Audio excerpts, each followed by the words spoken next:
The Board of Education of the Livermore Valley Joint Unified School District is now reconvening to open session. Is it on? It should be on. I'm getting up close to it. Ooh, I need to be real close to it. Okay, the Board of Education of the Livermore Valley Joint Unified School District is now reconvening to open session. And the first item on our agenda is the flag salute. And we have two students from Smith School here to help us with that. So if they would like to come to the podium, that would be great. Please stand. Right hand over your heart. Please begin. I pledge allegiance to the flag of the United States of America and to the republic for which it stands, one nation, under God, indivisible, with liberty and justice for all. Thank you. Help me, the board members, please.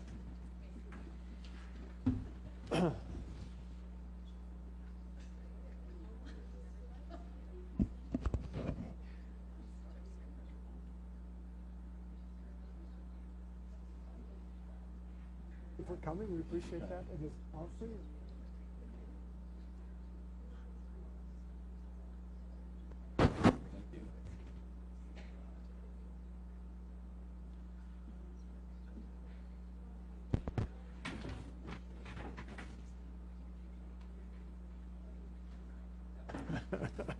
Oh, no.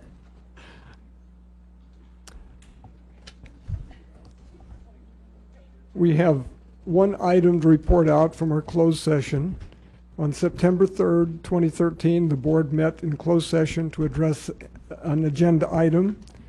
And the board voted 4 in favor and 1 abstention, and that was because the person did not arrive by the time we had did that. So it was 4 people approving an agreement between the family of a special education student and the district. The substance of the agreement is as follows. The district agrees to fund the cost of the educational expenses for an emotionally disturbed student during the 2013-2014 and 2014-2015 school years at a total cost of up to and not to exceed $18,000.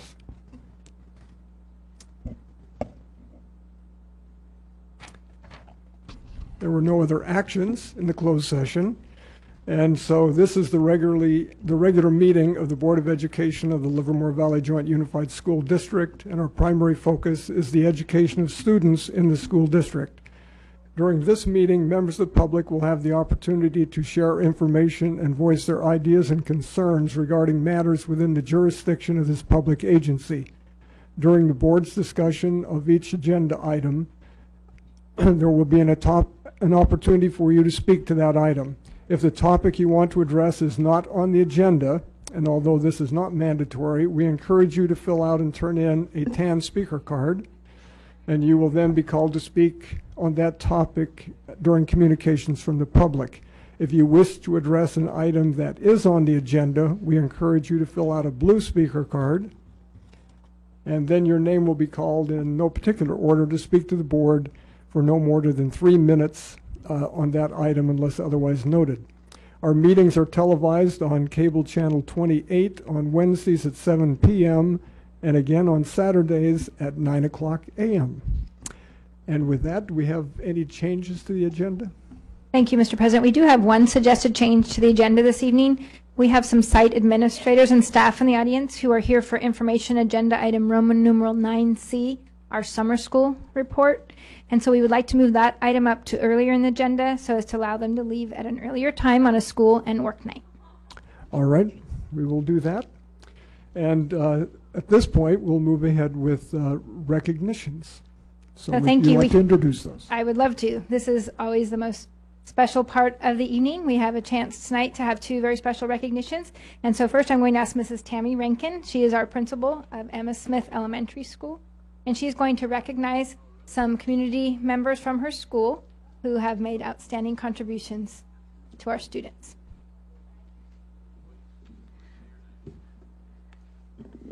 Good evening, Superintendent Bowers, President Dunlop, and board. Tonight I've brought with me members of the Smith PTA board. Smith is a wonderful place for all in our educational community. This has a lot to do with the support of our PTA. Our PTA organizes during school, after-school, and evening activities. Moreover, they fundraise to help support the education of Smith students. We are very lucky to have them, and I'm very lucky to have the women that I've brought with me. So I brought our president, Anne Marie Rohe, and Esther Sangowski, one of our members.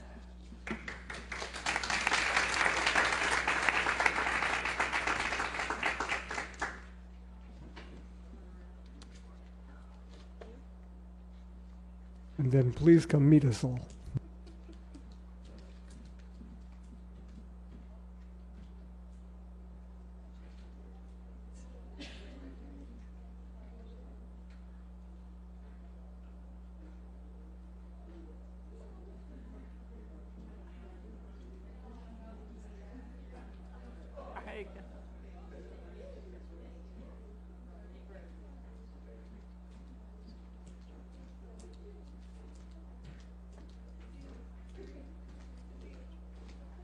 And for our next recognition, I'll invite Mrs. Amy Robbins, our Director of Curriculum and Special Projects, up to the podium. And she will do the honors of recognizing an amazing partnership that we have with the Pedrosi Foundation. And I believe she's also going to let us know about the next project that they have, which is going to benefit our students and ensure equity. Good evening, President Dunlop, members of the board, and Superintendent Bowers. Tonight I would like to acknowledge and honor our partnership with the Pedrosi Foundation, so if they could please come join me.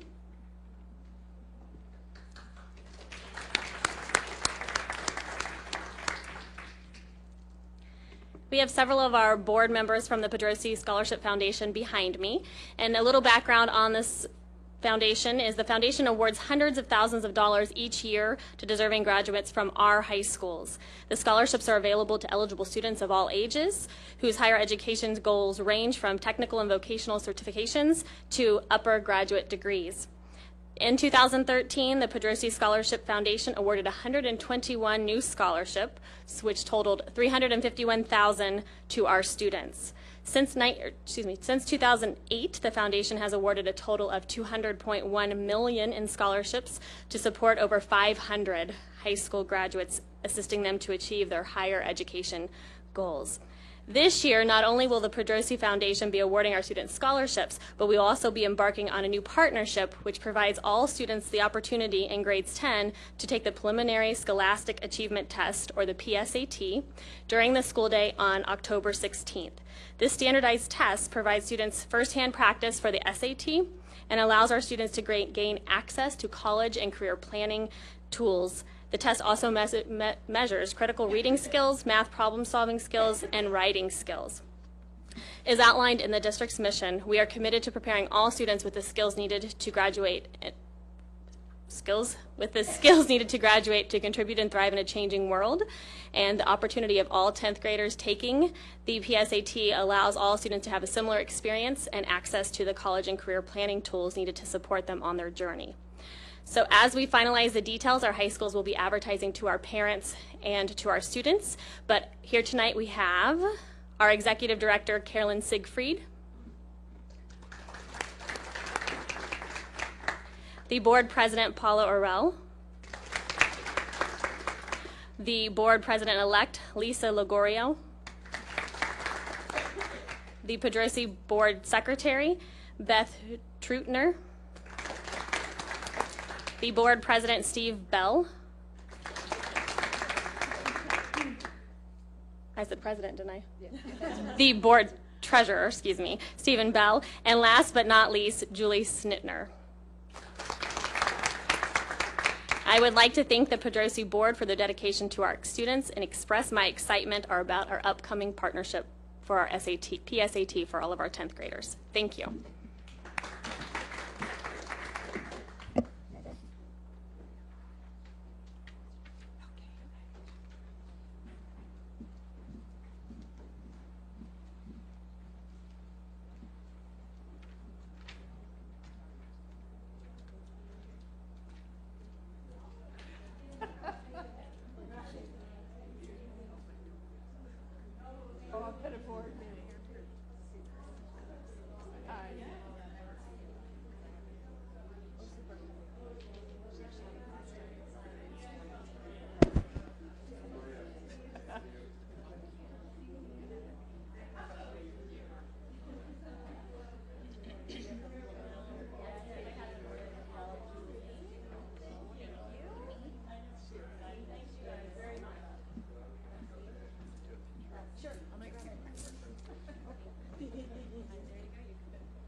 I just wanted to take just a moment to say thank you very much for joining us in this partnership. We're very excited about this. I think it just really will allow us to change the culture for all of our students to be kind of a career and college-going culture, and very excited about really the equity that it brings for all of the students in the district. It's a wonderful opportunity to support this district and move forward.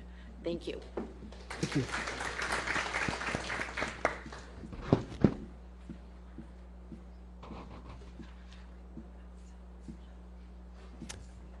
Okay, we have a special item tonight because we have our new student board members with us.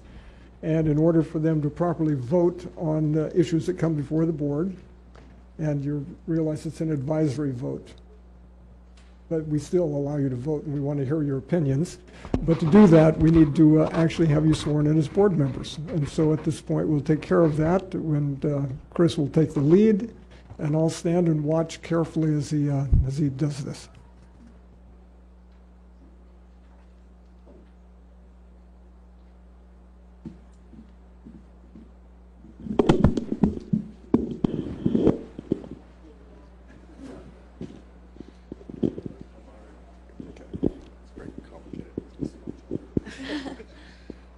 Very important. So I'll just ask you to repeat after me. I do solemnly swear. I, Haley Schultz, solemnly swear That I will support and defend that I will support and defend the Constitution of the United States the Constitution of the United States and the Constitution of the State of California and the Constitution of the State of California against all enemies, foreign and domestic. against all enemies, foreign and domestic, That I will bear true faith and allegiance that I will bear true faith and allegiance to the Constitution of the United States to the Constitution of the United States and the Constitution of the State of California. and the Constitution of the State of California, That I take this obligation freely, that I take this obligation freely, without any mental reservation without any mental reservation or purpose of evasion, or purpose of evasion, and that I will well and faithfully discharge and that I will well and faithfully discharge the duties upon which the duties upon which. I'm about to enter. Thank you. Thank you.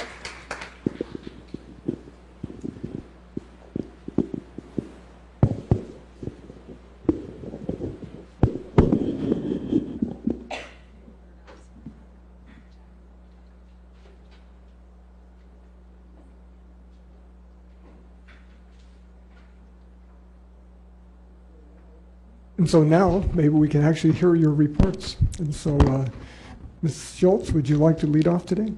Thank you. Good evening, Superintendent Bowers, President Dunlop, and fellow board members. We've just begun our third week of school at Granada, and we're off to a promising start for the 2013-2014 school year. This year, we've implemented a new program called ACE, which is Academic Support and Enrichment. It was suggested to our high school during our accreditation last year, and it's beginning its first run this week. So the purpose is to provide extra in-school help for areas in which students are struggling. So each week on Wednesdays, our homeroom will be replaced with a 25-minute period for the ACE program. Students will report to different workshops based on their teacher's assessment of their understanding of the subject that's taking priority that week. Say if it was math that week, there would be workshops run for different things that they're struggling with in their various areas, and their teachers would assess their understanding of the subject and then ask them to go to different classes and subject like programs accordingly. So we are hoping that the program will provide extra in-class help and resources that students need to excel in their academics, and also make sure that they have all the things available that they might not have access to outside of school.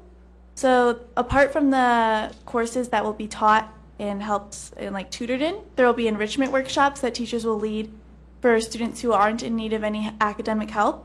And there will be workshops such as how music has influenced history, and other workshops that are interesting and students can choose to attend if they find that they would like to learn about that. There will also be study halls where students can work on their homework for the 25-minute periods, and it will be a quiet time where teachers will supervise them and provide them with any assistance if they need. So we're looking forward to implementing that and hoping that it will really help all of our students achieve their academic goals this year. As far as sports, our girls cross country is ranked #1 in NCS, and they are 2-time defending champs of NCS, so we're really excited about their season this year. And boys cross country is #5 in NCS, and they're off to a good start.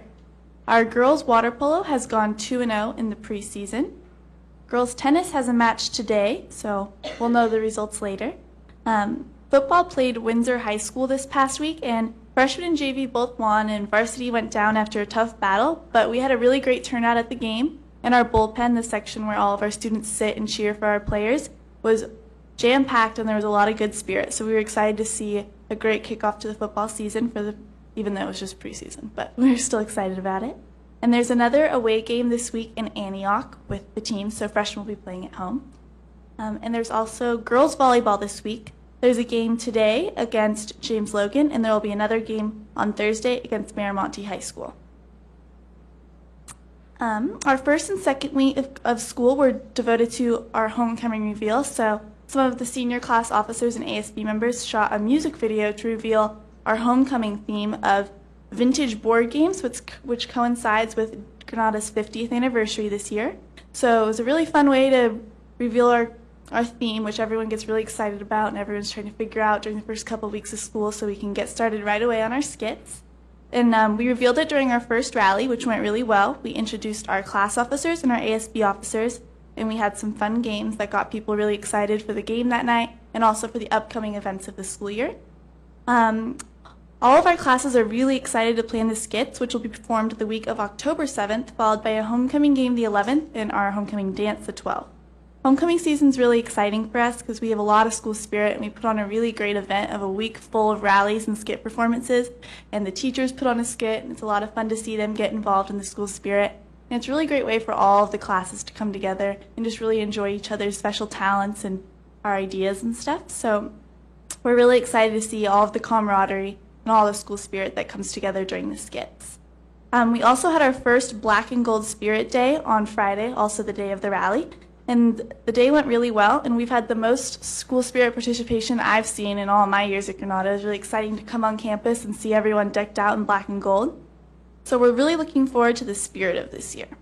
And we also had an ice cream social after our 4th and 5th blocks Friday to welcome kids back to school and to get everyone together in the quad. So it was exciting. We'll also be having our fall fiesta, which is our first dance of the school year, this Friday in the Science Quad. This dance is put on by the class of 2015, and it helps to pay for their junior prom. So they're hoping that there will be a good turnout so they can get their funding started, and also so that we can really pump up our school spirit and our excitement for this school year. In each year, we also do a chili cook-off with Livermore High School. So we're really looking forward to that tradition, and we're going to start putting together that event, and we're hoping that the proceeds can go to charity again like they always do, and we're hoping we'll find a good cause to contribute them to. This year is the 50th anniversary of Granada, so 2014 will be the 50th graduating class. So we're really proud of the current traditions and excellence at Granada, and we're looking forward to making more traditions and continuing our academic excellence in athletics and community service. So we'll be celebrating our birthday party, if you will, on May 24th, and we're really looking forward to that event. So thank you. Good, thank you very much. Ms. Dreyer, please. Good evening, Superintendent Bowers, President Dunlap, and fellow board members. At Livermore High School, we are starting off the school year strong as our general vibe. Our students who are working hard, attending on time, staff is working harder than ever to make sure every student's needs are met, and so are admins. So for athletics, our first home game will be on this Friday against Hayward High for football. And last week, girls and boys, JV and varsity water polo won against Newark Memorial last week, so that was a great way for them to start off the year, and very exciting because our water polo teams have always been known to start off and continue to be very strong. For some school activities, our senior picnic tickets are now on sale for students. Our senior picnic will be held on campus. Even though it's a change, it won't disappoint as we're having a carnival theme and many surprises that you wouldn't get at any other location. There's many games, prizes to win, and just very activities to bond the class for the rest of the school year. We also have our homecoming float practices that are beginning. Our overall theme is Parks of Disneyland. Our freshmen have New Orleans Square. Our sophomores have Fantasyland, and our juniors have Toontown, and finally our seniors have Paradise Pier to kind of go off of what we do for the senior trip to Disneyland, so that's very exciting. We are going to continue what we did last year, which is a skit night, where it's just to itself on the football field. That will just be the skit, and then the game the next night, and then after the next night, it'll be the actual dance.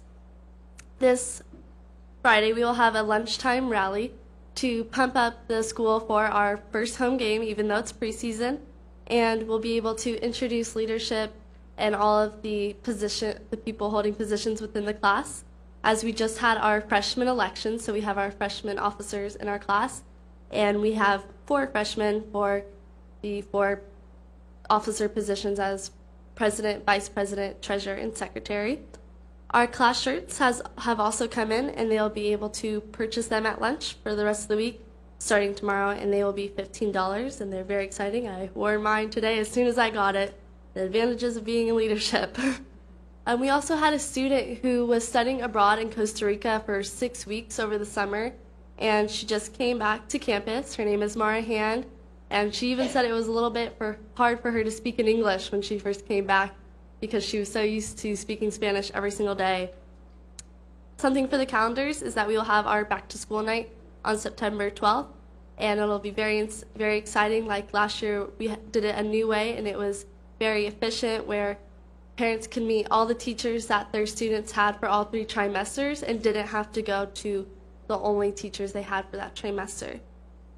For clubs, our debate team is starting up again and meeting on Fridays after school.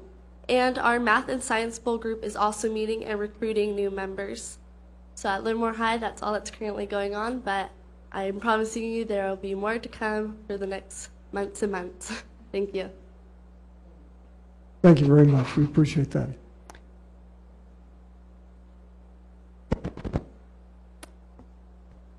The next item on the agenda is our employee associations.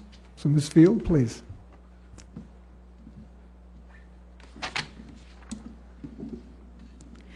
Good evening, President Dunlop, Superintendent Bowers, members of the board, and public. My name is Shelley Fields. I'm the Livermore Education Association president, and it's my honor to meet with you on board meeting nights and kind of highlight some of the things that we are doing and our staff members are doing at our various sites. Jenny and I have been off and about to many sites in the last couple of weeks watching things get rolling, and they're busy, busy places.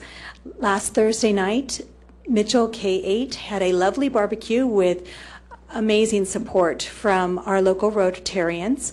They kicked off their parent information night to highlight their first year as an international baccalaureate candidate school.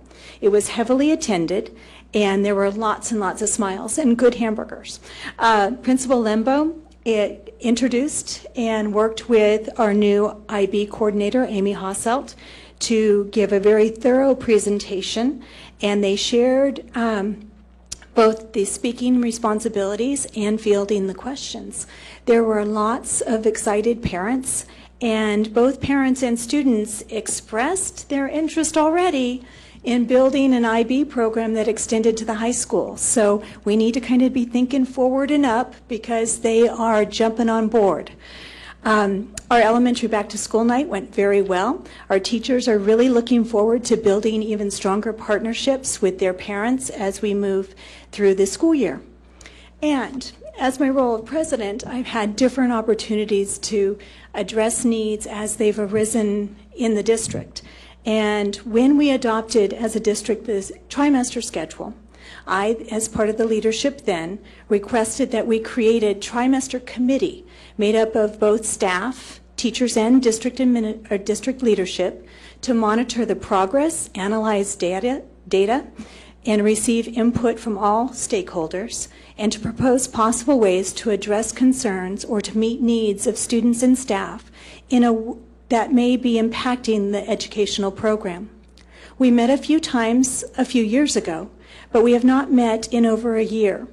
I respectfully request that the committee be reconvened.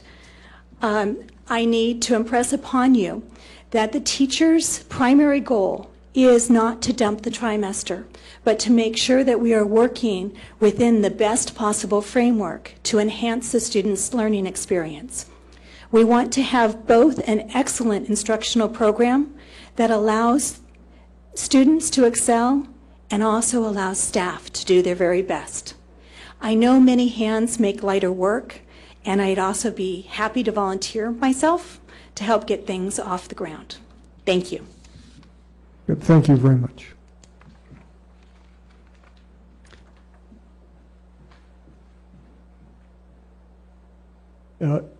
Communications from the public is a time for the public to comment either in writing or verbally on any item that is not on the agenda.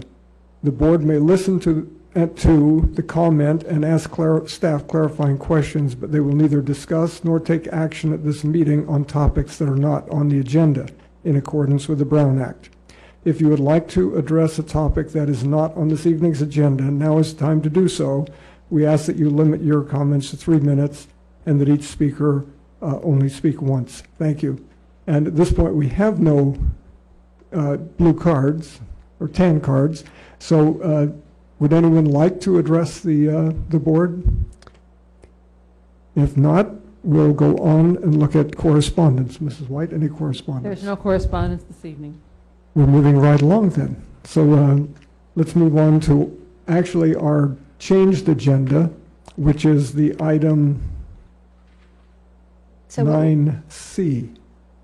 So thank you, Mr. President. Next, I'll ask Mrs. Amy Robbins to join us once again. She will report on the district's 2013 summer school program, and I believe that she has some of our summer school principals in the audience. Excuse me, could I get the slides? I seem to have been missed when the... I've got it.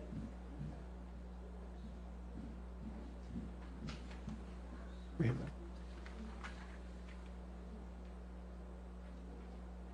Yeah, pass it around.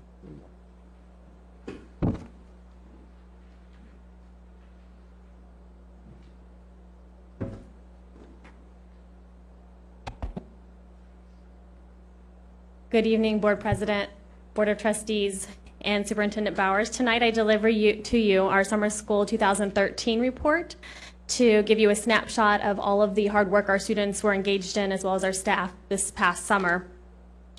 So in looking at our summer school programs, we serve students from preschool until 12th grade. And this past summer, we had approximately 1,250 students participating. And the focus of our summer school program continues to be offering extended opportunities for those students who need additional time or some reinforcement or intervention so that we're building solid foundations on which to build throughout the school year. So when we look at our programs, the focus across the grade level differs a little bit based on appropriateness for age and meeting the skills and standards at each grade level. And looking at our preschool program, it's really focusing on offering kindergarten readiness skills to our students, so when they get ready to jump into kindergarten, they're able to move forward and have the foundation needed. From kindergarten through 8th grade for summer school, we're focusing on intervention, reteaching, and again, the reinforcement of skills. And when we're at the high school level, we're looking at credit recovery and making sure that the skills that were possibly missed throughout the school year are reinforced or built upon so that they're prepared for the upcoming school year. We also offer programs during the summer for our special education students, and those programs are driven by their individual education plans, their IEPs.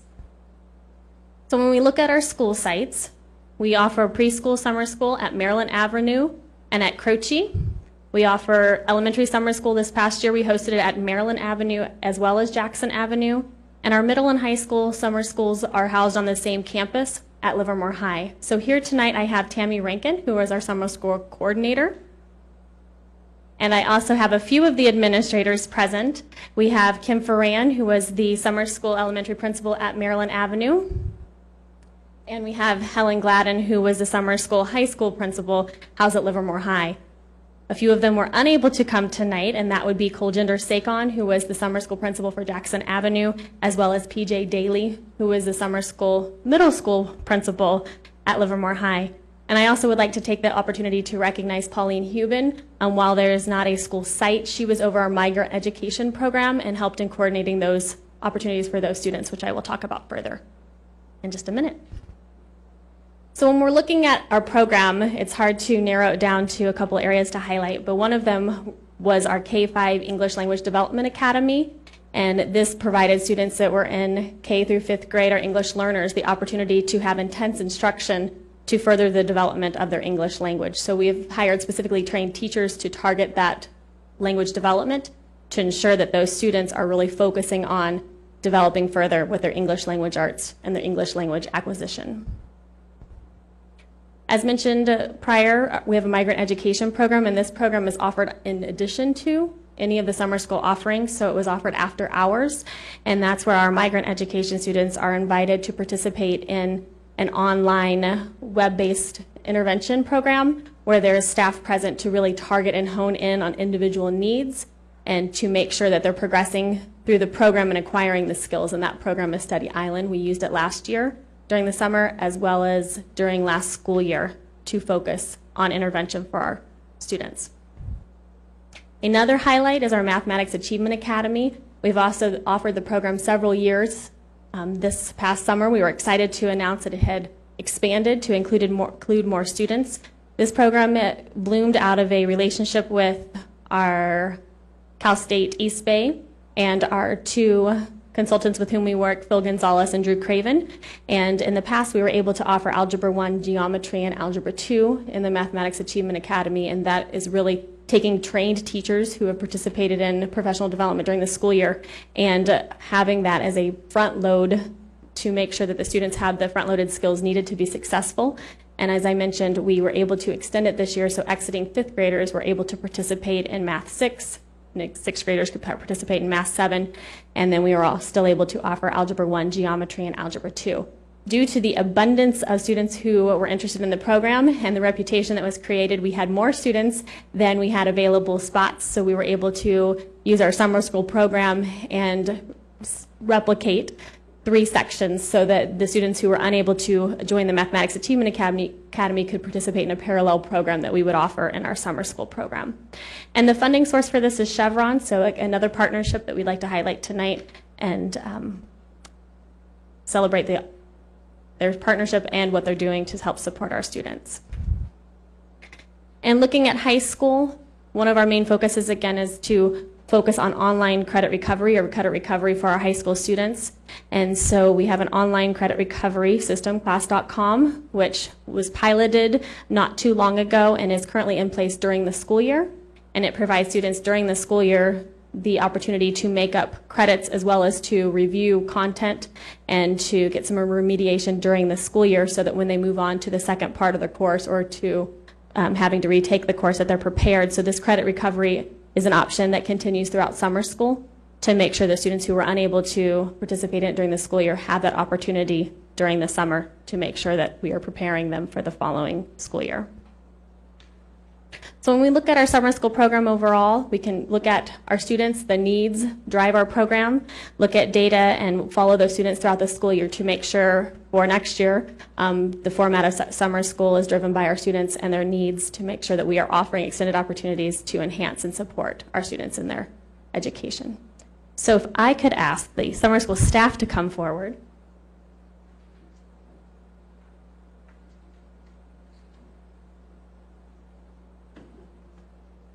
Very slowly, they're timid.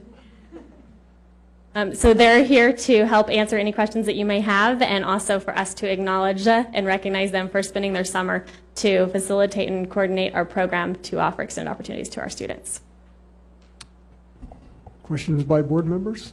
We'll clap for them at the end. Questions by board members? Yes, Mrs. Runyon. I'm going to ask the question I like to ask, which is, how do we know when we're successful with what we do? And there's many facets to that answer. One of the key things is looking at the students who participate in the program and following them throughout the school year and seeing how there's progressing. So we actually have data that we're looking at for the students who went versus a cohort group of students in similar position in school that didn't go? We're definitely following the students that are in the program. A control group could be a little bit more difficult to replicate, but trying to find the best that we can control versus the students who participated. No, I just, as I was listening, I was thinking that the Math Achievement Academy is something that we really, really need, that, you know, we are in a position that many people in the state are, where our math scores are just not where we'd like them to be. And it sounds like the demand is great, and if we can back it up with data, it seems like a prime candidate for some grant funding to expand it, to make sure that every single kid that needs it has it available. And so I look forward, when we start talking about our academics later in the year, to seeing any data that you have about how this program has helped students. That's really just it for me. Other questions? Mrs. White? No? I would just add that Chevron does collect data with that particular program, and I was able to go to the celebration that they had last year for students who've been in it longer than 1 year. And so you really saw a difference not only in their actual academic achievement, but in the surveys that they took about how they feel, so some of the qualitative data about how they feel about math, why they now have stronger goals and larger ideas about what they can do in areas of STEM that they didn't realize.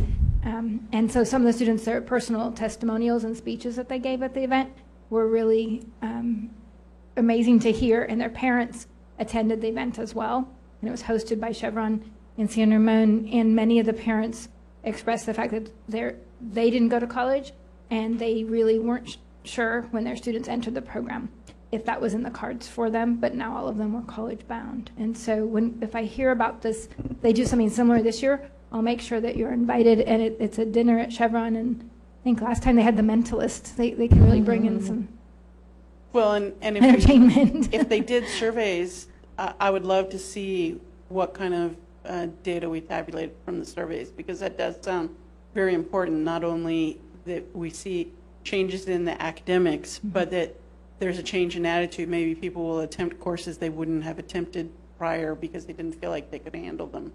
That's really important information.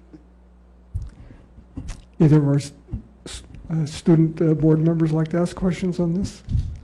No? So the question is, you know, you obviously know what students were there. And at the end of this school year, maybe it's possible for us to look for the actual increase that happens in their scores between the start testing from last year and the following year. So I think it's possible to actually make measurements to show how well this does. But obviously, you're focusing on, you know, the important things, language skills, mathematics, which are the things that really are the major issues in the, you know, in the CASI and other testing. So I appreciate the focus you have, but I do wish we had enough money just to do a few science classes on the side for interest, and maybe we'll be rich enough again sometime to add some of those back in that we used to have.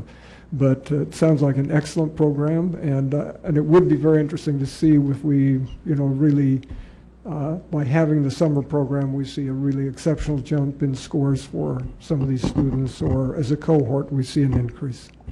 But thank you very much, and let's give applause to an excellent program for the year and the people who put it on. Thank you.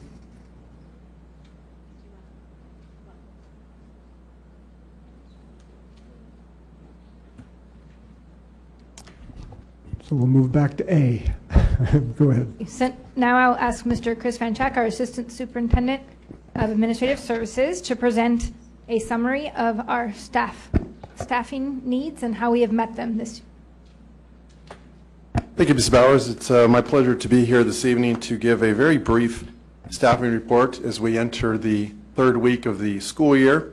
It's time for us to sort of take a step back and look at the efforts through the course of the summer. As you can probably be aware, finding great staff, the best staff we can, takes a lot of effort. And I'd like to commend Executive Director Yolanda Holmes and her staff for not waiting back and hoping that the best candidates come to us. We took forth a great amount of effort to go out and find folks, and we hired people this year from as far away as New York, several people throughout the state. Part of that was due to the fact that, you know, with Skype and other methods of of finding people and communicating with them long distances, we've really been able to expand our horizon a little bit. And so our attendance at recruitment fairs, we send some of our administrators along with human resources staff. We advertise in local newspapers and trade publications. Spent a lot of time with personal follow-up. When we found somebody at a recruitment fair that we were really interested in, we followed up with a phone call and an offer to talk to that person about our community and our schools, and I think that really made a difference. We were able to make personal connections with folks. And I think also Livermore community now has a great reputation, not as just a great place to live, but also a great place to work. Designation top workplace doesn't hurt at all. We try to be as competitive as we can be in terms of salary and benefits, and we are, but people come to our community because they're excited about Livermore as a town and this school district as an employer. So great effort again by Human Resources. We did have some hard to fill areas, obviously math, science, special education, world languages. That hasn't changed in the last 2 decades, but our recruitment efforts allowed us, as I mentioned in my written report, for example, in Spanish we had 17 applicants, and in math we had 36 applicants. Our special ed positions had 21 applicants. Not on this, it's not a hard to fill position, but our multiple subject candidates numbered 86, and so we're finding that we're really drawing a great group of candidates. Not too many years ago, we'd struggle to find 3 or 4 candidates for a math position, and so once again, it's great being in a position where we get to choose from the best out there. Since May of last year, we've hired 56 new teachers and 23 new classified staff, so it's great to have these 79 folks join our ranks this year.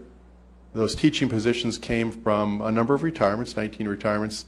Resignation also includes new positions. One thing that we found really interesting as the state economy has improved, teachers who were commuting for an hour and a half and 2 hours found that there were positions closer to home. And although we wouldn't normally be excited about having resignations, I think in many cases it met their family needs and professional needs better to be able to work in Sacramento and not drive from Sacramento to Livermore every day. So we hated to lose some folks, but again, we were really fortunate that we replaced some of those resignations with great people. So once again, 56 teaching positions, thrilled at every one of our new hires. Staffing comparison, the one number I think that's important to reflect upon, if you look in the lower left of the chart, 1,219, that's our current number of employees in our district. And I think what's significant about that is that we've maintained that at a stable rate in very, very difficult economic times. And I want to commend the board for their commitment to making sure that we've been able to hang on to our best staff. Many districts around us have seen decrease in staffing over the last 3 or 4 years by as much as 10, 15%. And again, I think this board committed itself to saying, you know what, we're going to, not just for the students and the staff themselves, but for our community, we're going to maintain a stable force of employees. And so that's been really great, to see that we've been able to keep our best. And so, again, the important thing to note here is that we have maintained our full-time equivalent. We have maintained the number of staff members that we had several years ago. Again, I think it's important to point out that the work that Human Resources does in attracting and retaining our quality staff, that in turn has allowed us to maintain our strong educational programs. It's very difficult, not just in education, but in corporate America, when you have to retrain employees year after year after year, and the fact that we haven't gone through massive layoffs, we haven't had to retrain teachers every year, has really allowed us to move forward at a great rate. So, and I think the bottom point there, I think, is something to bring up, and we are very optimistic. We think that programs will continue to grow. I think we'll continue to attract great people, and we'll continue to have a great workforce. And so that's where we are today. We're in the 3rd week of school. We have positions have all been filled. All classrooms have great teachers standing at the front, so we're excited about that. So any questions you have, I'd be glad to answer, or bring Ms. Holmes forward if you'd like to ask her anything about recruiting. Thank you. Questions from board members? No question? Mrs. Runyon? Well, I just do have one comment. I don't want to leave the public with the impression that we didn't cut any positions. In 2011, the full-time equivalents were 1,128, and now we're 1,077. And every one of those people mattered and was providing services that kids really needed. But I appreciate your kind words to the board about how we've navigated the downturn. And I really do commend HR, because I've been very pleased when I've sat on interview panels with the quality of people that we're attracting now. And it really matters. And I really would commend the senior staff in return, because the top workplace is just an indicator of what's been going on here, that people want to come to work for us. And I think that really is a reflection of the senior staff and the values that they have put in place that reflect all the way down to the classroom teachers. So thank you very much for all your hard work. Other board members? I just want to make one comment. I was surprised when I saw the number of resignations versus the number of retirements. And you think that's all driven by people hunting for jobs closer to home, principally? Yeah, the overwhelming majority of folks we talked to, we lost a couple of counselors late in the summer, and it was absolutely about commute. If they could get a job closer to home, a 5-minute commute, especially when you have young children at home, is incredibly attractive over an hour and a half. So sad to lose great people, but also understandable given the dynamics of our workforce. Good. Any comments from the public? No, we'll close this item and move on to the next one, which we already have done. So with that,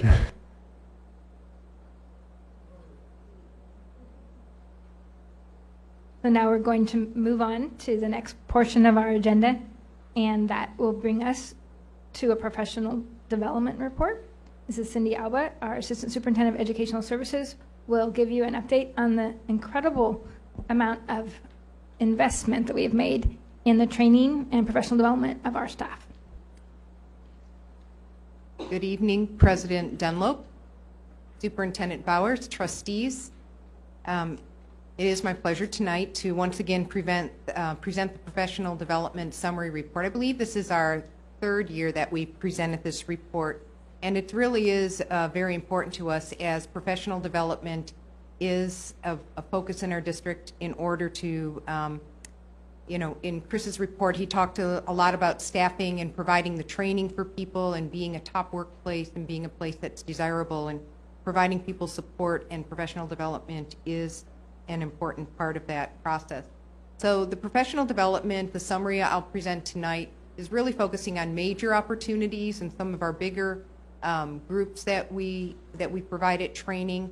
On top of this, it is not an all-encompassing presentation, because we did have many people who went out for trainings. There were lots of trainings happened one-on-one or in small groups at the sites. But this is to provide really an overview and a pretty good picture of what's been happening in the district.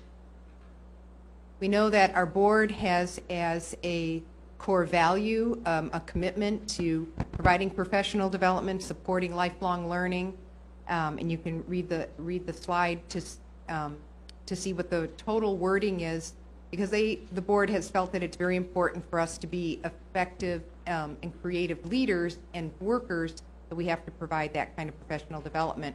Our district professional development plan also calls for ongoing growth opportunities for folks in the district at all levels in order to create learning environments where our students can be highly successful.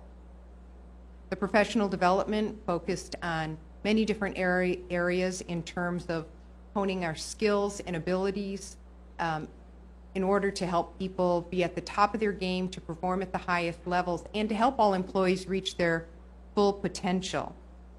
Professional development was provided to keep people current of laws, of new different kinds of strategies that they can use in the classroom or in any part of their job performance. We know that professional development or employee development is a trademark of a successful organization. Not only does it help the employee, but it also is an asset to our district as a whole in terms of how we function if we provide ongoing training and support and opportunities as our staff refines their skills to be able to move up in a career ladder. So last year, our focus was, and this continues with our 21st century learning, having our students be prepared for the 21st century with our 5 C's, and actually because we include our character ed under our citizenship, but our communication, creativity, collaboration, and critical thinking. Our 21st century skills, also as we're transitioning to the Common Core, we began that process last year, and at all levels of the organization. So last summer we started with our Leadership Institute. That would be the summer of 2012. And again, we had a Leadership Institute this summer, which was an opportunity for teacher leaders and leaders within the district, and many of you, to spend 2 days learning about the Common Core, learning about what our next steps were, our plan for transitioning to the Common Core, looking at what that looks like in the classroom. But a large part of that Leadership Institute was also to help people understand our role as leaders in supporting change, bringing about change, because that is the process that we're in, and how many different understandings of how that process moves forward. We focused on last year on depth of knowledge, text complexity, understanding what a 21st century learning looked like, and then this year we're continuing with focus on academic vocabulary and writing and evidence-based writing and evidence-based conversation.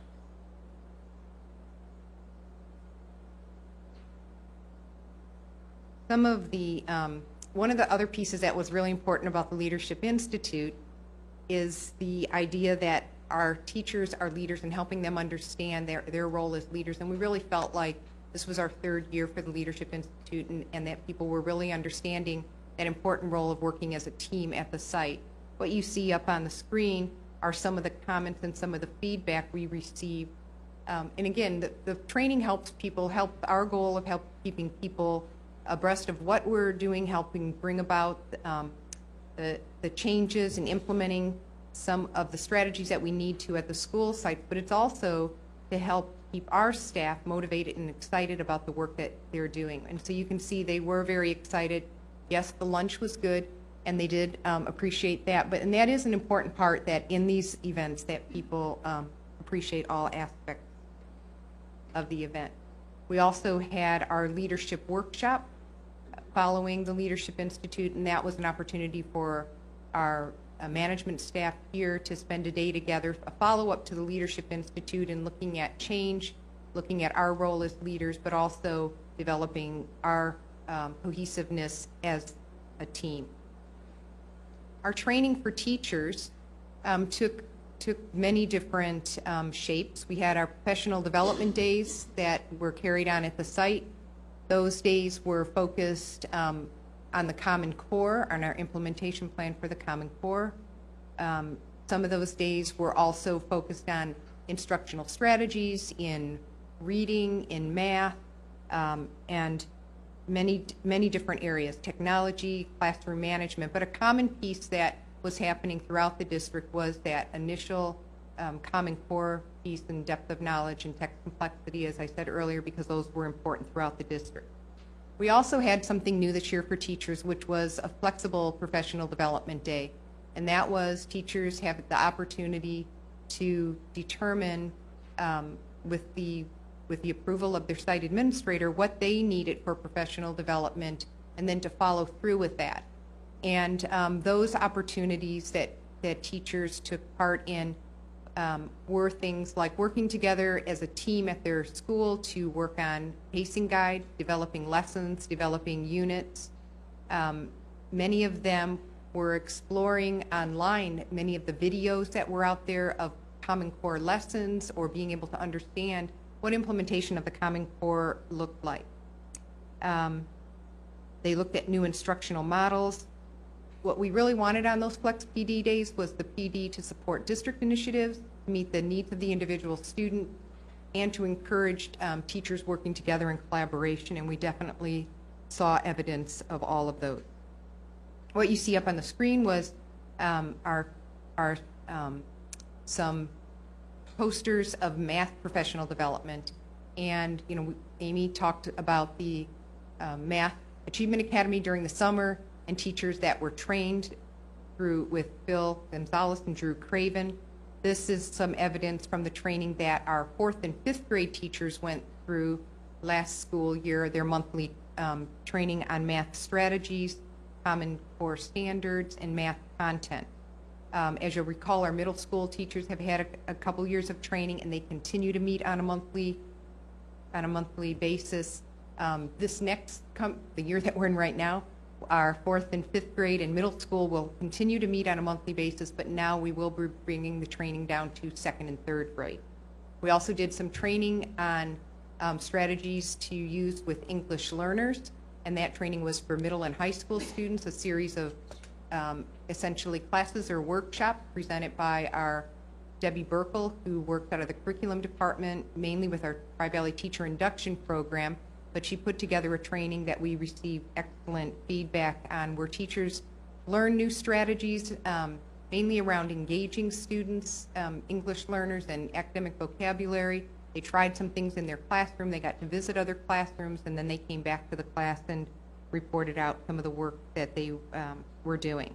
We continued with our instructional rounds at the school sites, where teachers went around into classrooms looking at specific strategies in order to strengthen their focus areas at their schools. Technology training occurred. Special ed, within our special ed department, we started the process, and we will have more coming up, of training on how writing an IEP and just making sure that we have all of our procedures down. We also did a full or half-day training before school started this year with all of our certificated special ed staff. Marianne Freitas, our new special ed director, did the training on the elements of an IEP and just some of our legal requirements. And there are plans to continue ongoing training throughout the year. And then I mentioned our TV tip, our Tri-Valley Teacher Induction Program. We saw with all the new teachers coming into the district, that is a very important program for helping our teachers that are new to the profession develop their skills, and it also helps them get their credentials.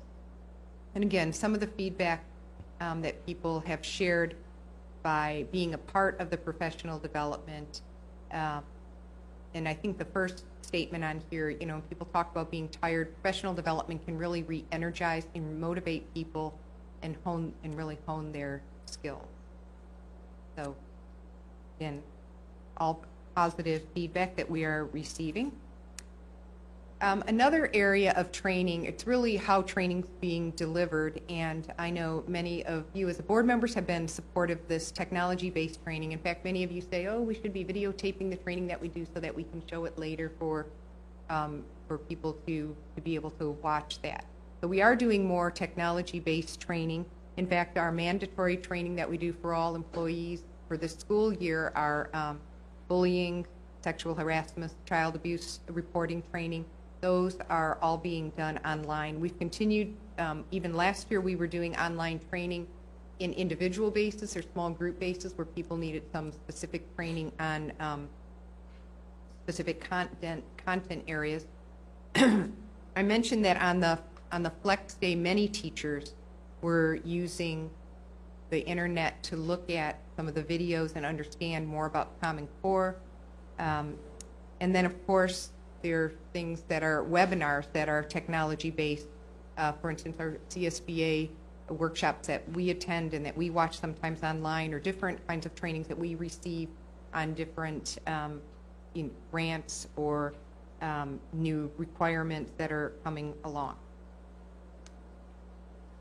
Our classified staff participated in training within many different job categories. So within our campus catering, our maintenance, our site-based clerical support, all had opportunities for professional development.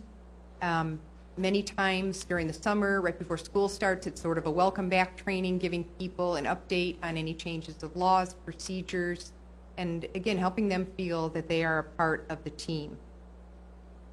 Site clerical staff also receives training in customer service and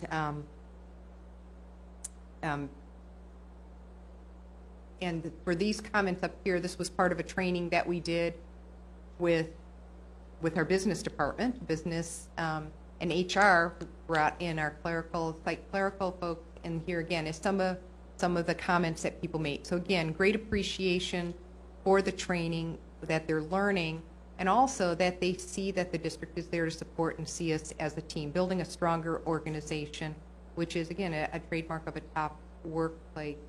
More comments on training this year. We also did, for the first time, a training for people that are hired to be interpreters and translators within the district. And we hired an outside consultant to do that, and that person worked with Veronica Navarro, who also works out of our curriculum department. And again, you can see that we received outstanding feedback. This will be an annual training that we'll be doing. So it's helping people who are doing translating and interpreting, understanding the language, understanding how to work with the person that they're helping translate for. And again, all the different groups, we continue to provide ongoing training with our staff at all different levels, trying to meet their needs, meeting the needs of the district. And then moving forward this year, we continue to focus on the Common Core state standards and 21st century learning.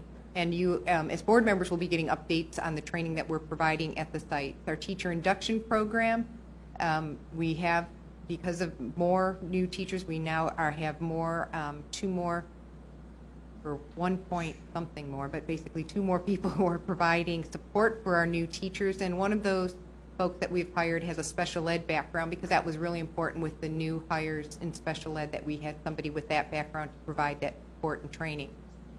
Throughout the year, we'll be providing special ed IEP development and curriculum training as we strengthen our special education program.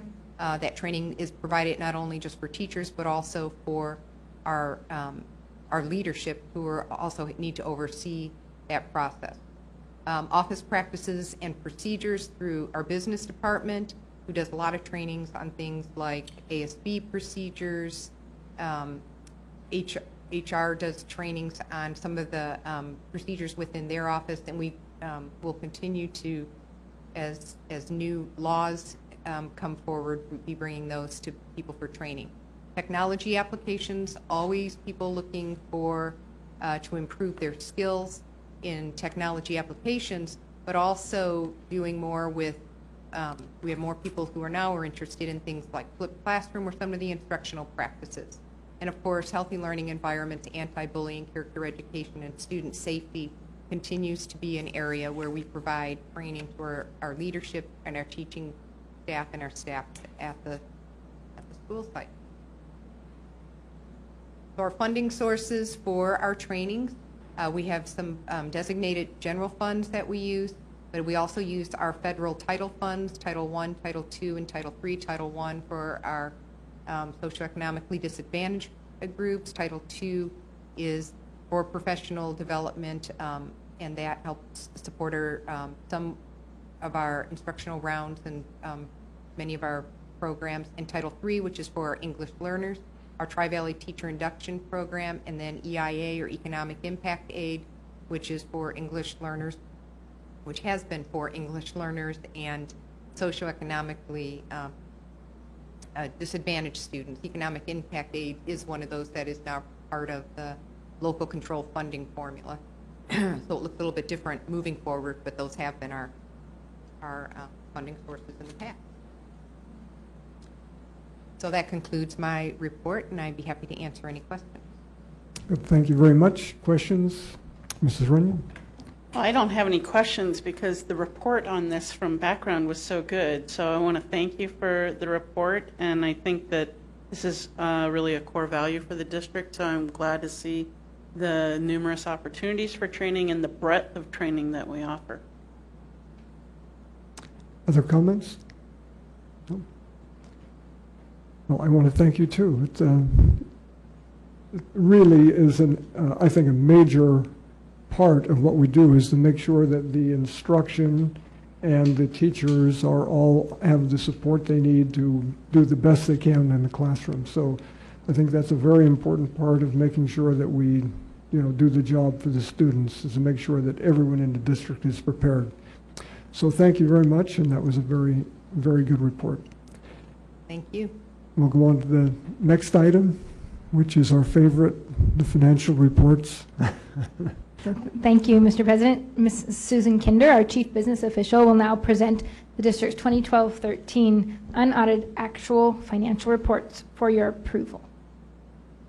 Good evening, Superintendent Bowers, President Dunlop, and members of the board. We're very excited to say that we have closed the year, so now we can move forward into, we're excited to move forward into the 13-14 year.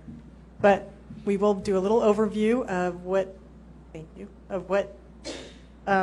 resulted from 12-13. So the district financials are now all finished. They're in our SACS, the State Standardized Account Code Structure, and they're ready for our auditors, who will be here on September 23rd. And then we'll be also submitting them to the County Office of Ed, and they're due by September 15th. So we're a little ahead of the game. So I'm going to focus, although you have hundreds of pages in your board report, I'm just going to focus really on the general fund, and I'm going to focus on page 2 of Form 01. And that's where you'll see on the left-hand side are the 12-13 unaudited actuals. And on the right-hand side, you'll see the July 1st adopted budget. So this still has the old adopted budget. Although we have done a 45-day revise, it's not included on this report yet. So the big news is the ending fund balance. So our unrestricted ending fund balance is a little over $5.4 million. And if we compare that to when we adopted the budget, what we projected our ending fund balance to be, it was just a little over $4 million. But which is great news, but don't get too excited because there are some caveats to that. So the difference is almost $1.4 million. But we have designated items, which I will explain in a minute, and that includes encumbrances of $978,825. So really, we still do have an increase of our ending fund balance of $410,796. So that's always good news. So what are the designated items? So we do still have some programs that we designate out to the sites that we allow them to carry over because they do plan on how they want to spend those funds. And so a big one is the instructional material realignment. Although that now is in the LCFF, we have reserved part of that restricted money towards, well, it's unrestricted, but it's kind of restricted for instructional materials. And we have not used that, but we do plan on using it for instructional materials. And I'm sure that Amy would be very upset if I took that money away from her. So that is carried, that's part of the designated items. And then SLIP, the old school and library improvement, which is also no longer with us anymore, but we do still have carryover from last year. And then our California high school exit exam, we have $71,000 in carryover there. And then we also give sites mandated costs. We give them 50% of whatever they claim. And they also receive, we had an incentive for utility savings. So as you've seen, there were quarterly reports. And as sites were able to reduce their energy consumption, we would credit them with 50% of whatever their savings are. So that also was part of this. And then we have encumbrances, which are items that were ordered by the end of the year but had not been received yet. So we need to keep that money because we will need to pay those bills when they come. And that's $203,287.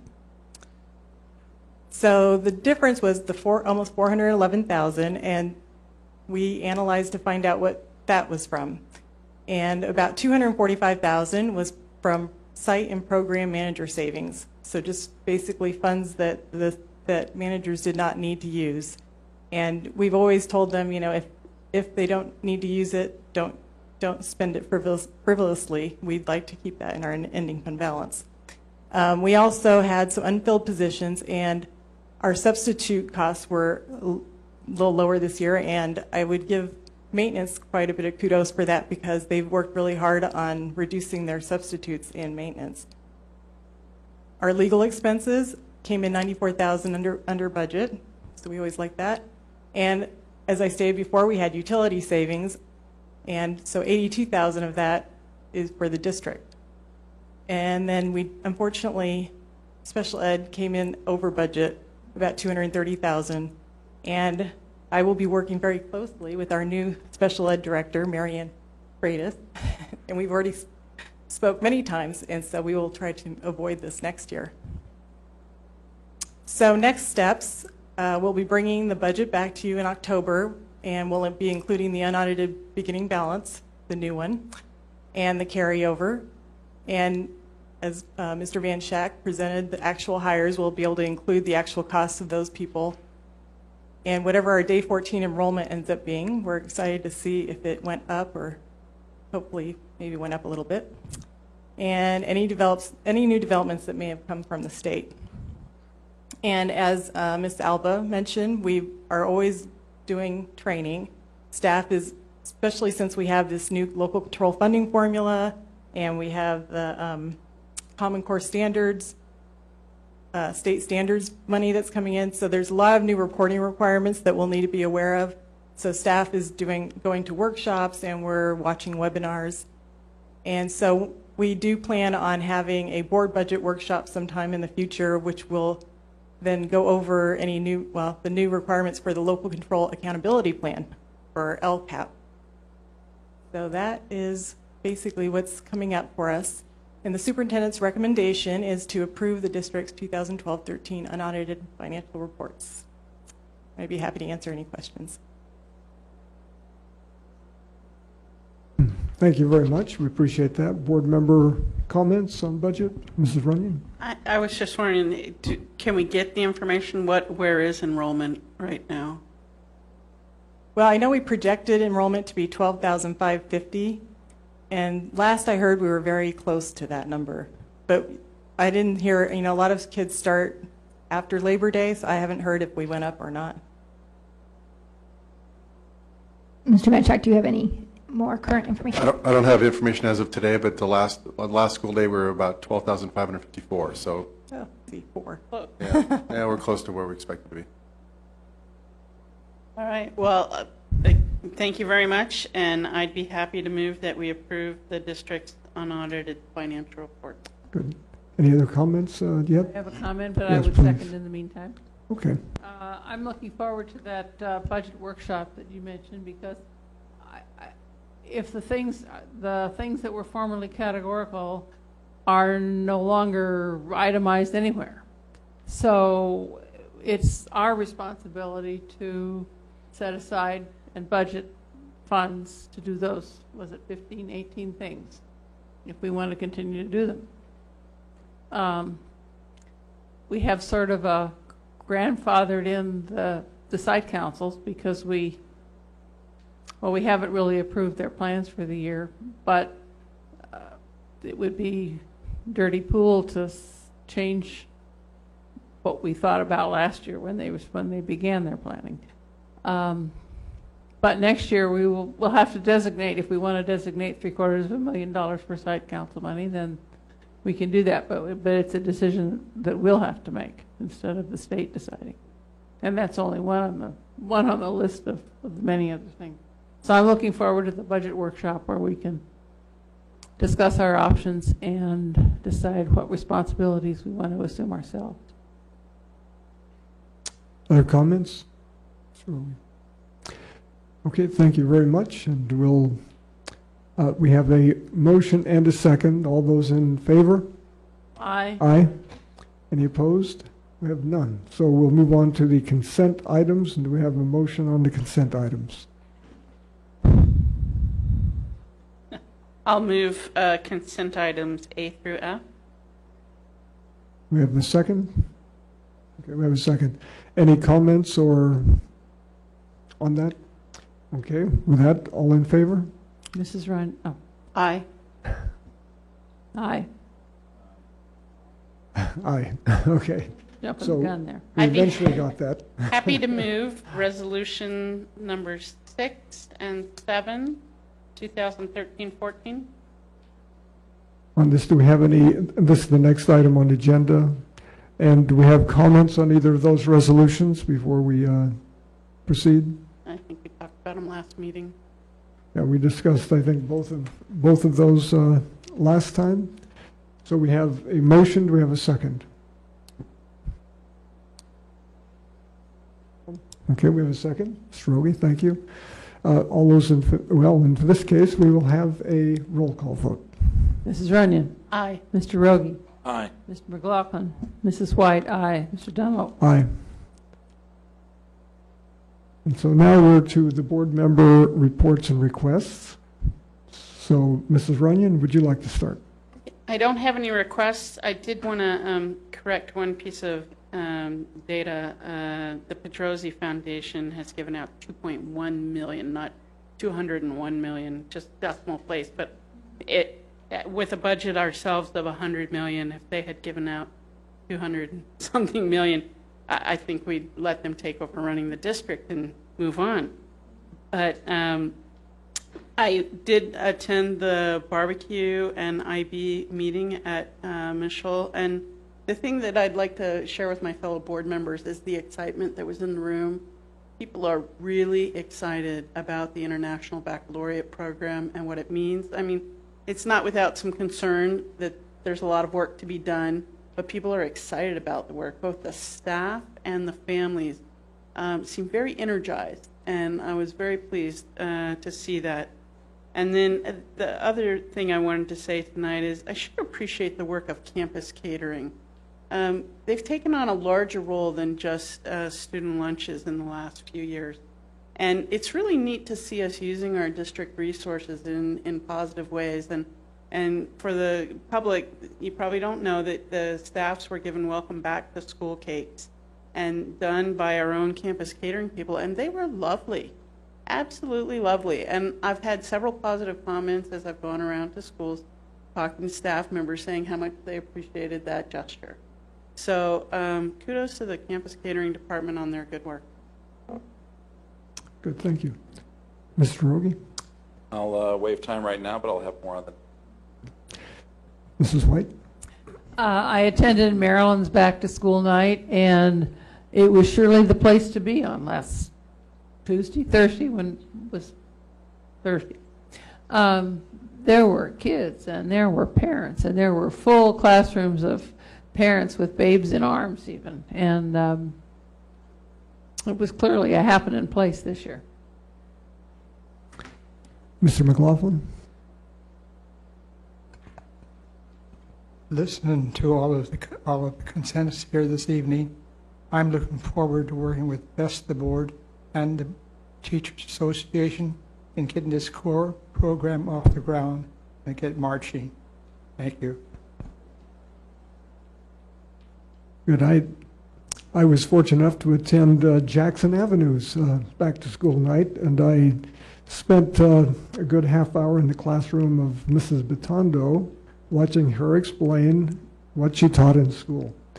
And it was an excellent presentation, and I really appreciated her emphasis on teaching math facts. And so this is something I've been worried about when students in middle schools have to count on their fingers to use a calculator, but she emphasized that their students are going to know their math facts by memory. So I was impressed, and they had a very nice program, and it was a very, I think all of our parents seem to be happy with the schools, because most of the schools all the schools are doing exceptionally well in terms of instruction of the students.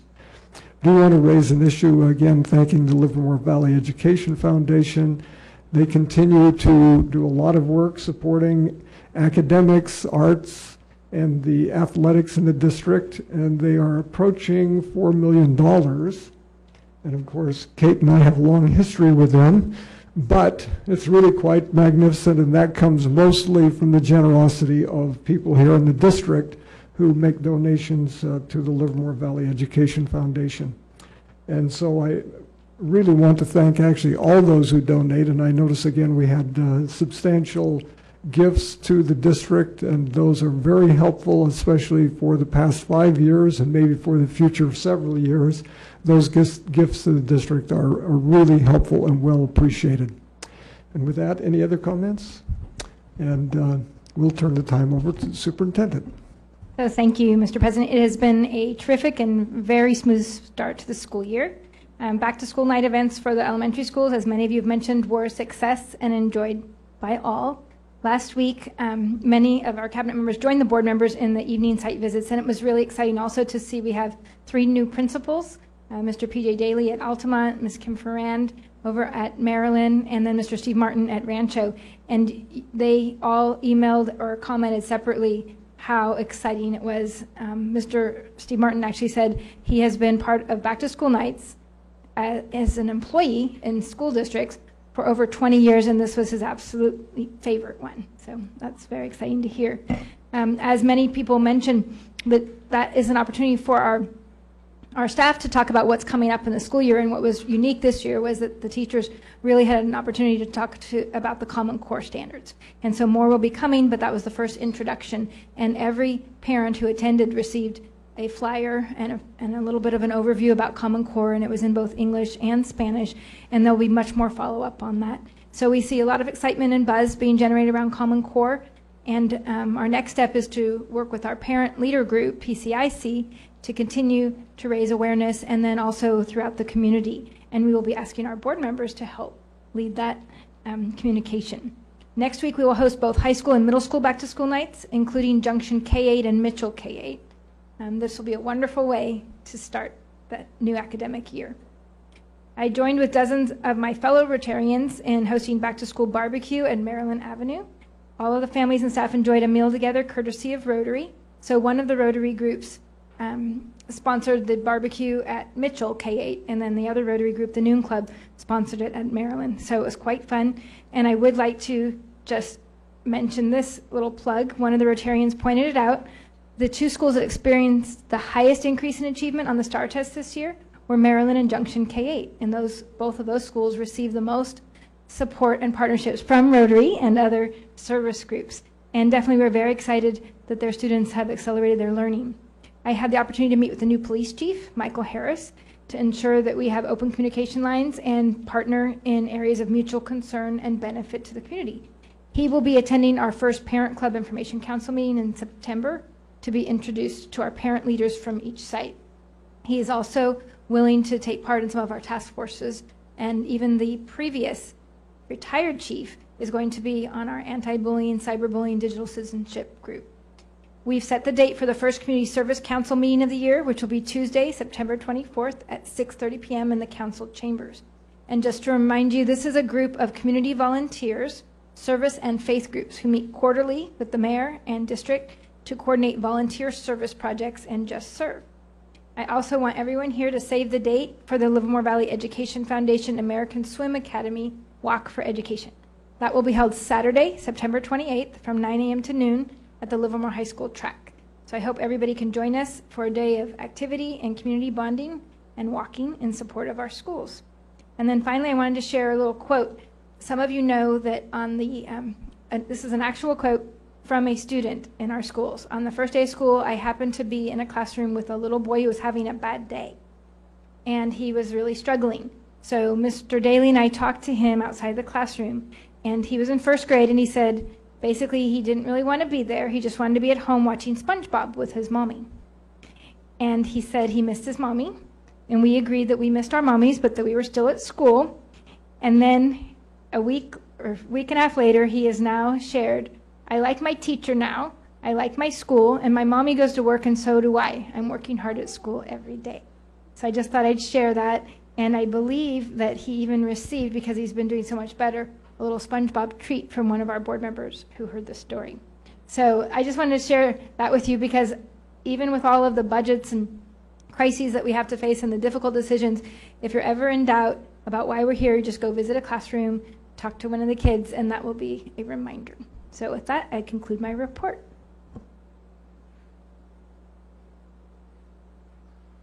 And